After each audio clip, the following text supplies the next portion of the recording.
How's it going, everybody? So I got a 2016 Ford Explorer. I'm going to show you guys how to reset the oil light on this vehicle. So of course, set the ignition on. I'll show you the warning that comes up. There it is. Oil change required. So of course, we're going to be using the keypad. Pressing OK to get through the warnings. We're going to use the back button from the beginning, and then we're going to scroll down, go to settings, press OK. Then we're going to press OK on vehicle.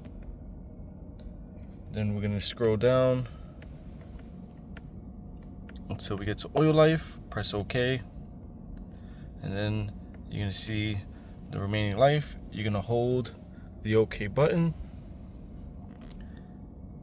That bar will scroll up, and once 100% successful, you just release, and then I would go back, press the back button until we scroll up to trip, and then you're back to the main menu and leave it there.